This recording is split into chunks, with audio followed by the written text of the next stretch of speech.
What's up, everybody, and welcome back to Ducks and Download.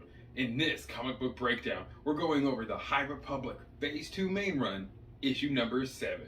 And this story is definitely coming to a head, as everything's starting to really coalesce and become one great storyline, as Star Wars has been doing so amazingly in their High Republic Phase 1 and 2 now.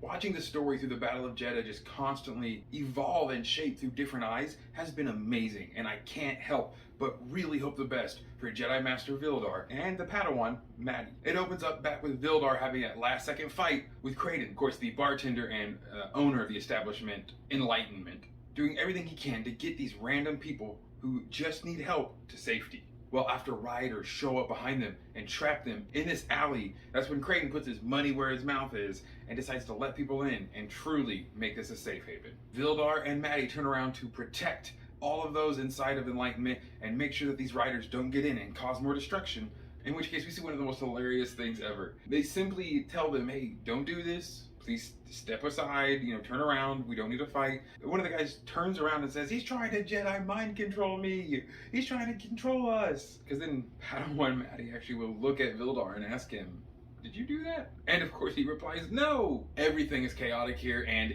any small thing is being thrown to the umpteenth degree, as of course would happen with riots. Well, Kraden's thugs finally show up, the two sisters who bounce at the Enlightenment's club. And of course then firing into this crowd does nothing but set it off, and blasters get drawn. Again, as all hell breaks loose, they decide to just retreat and go back inside of Enlightenment to recoup. But Vildar is not about to let them just get away with this. Grabbing a piece of wall, he collapses it, crumples it, and throws it in front of the rioters to give them a small break and window to get back inside of the bar. From there, we're going to get back to Jedi Olivia and Master Liban. The statue is obliterated, absolutely destroyed, and Liban is injured. I'm beginning to think the rioters were sent here, as of course, things aren't going to go good for these two Jedi under the rubble of the great Jedi statue, because the Brothers of the Ninth Door have been hired to find the Rod of Daybreak, and they're now at this statue, demanding answers from the Jedi. While Enlightenment is under siege from the front, they attempt to exit through the rear door. This is when Representative Tarna from the Sorcerers of Toon will be thrown through that very door, with crazy battle droids coming after him, destroying the wall and trying to bash their way in. Well, Vildar has had enough of this double-prong attack and absolutely lets loose on these military droids, taking all of them out. Jedis don't have as many qualms destroying droids as they would taking a life. And that's really shown in this next scene, where we get a big argument between Vildar and Tay, as Vildar reminds them that it's not their fight. The Jedi can't just go out there, lay down the law, and try to save Jehda, because that means a lot of innocent or just riled up people are going to get hurt in the crossfire. Tay can't believe what he's hearing, but this finally spurs Vildar Mac to kind of talk more about his past and what happened. Representative Tarna even mentions that he remembers the Sorcerer of Toon that went crazy on Vildar Mac's old planet. This practitioner was then kicked out of the Sorcerers of Toon, seen as an apostate for going too far into the dark side of the Unity. And this is really cool little bit of lore that we get from this other dark side cult, or what was originally more of a dark side cult, but they call it the Unity. So maybe they really do see a sense of light and dark. Let's find some of the other cults that took up Jehda. There's your gray Jedi. Matty begins to understand what Vildar means, and they help each other kind of finish the sentence of, when people like us get involved, the innocent die.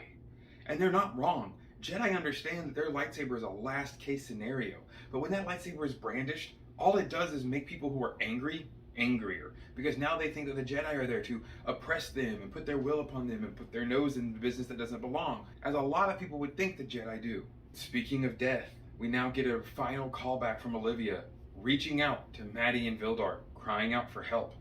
Master Liban has been taken for questions, especially regarding the statue. And Olivia, in tears, afraid and confused again, almost like the leveler must be somewhere nearby, reports her lightsaber being taken. And one of the last panels we see is Jedi Olivia having her own lightsaber plunged deep into her back. Vildar will of course have heard most of this happen over the comm system and is screaming out for Olivia, a friend and fellow Jedi.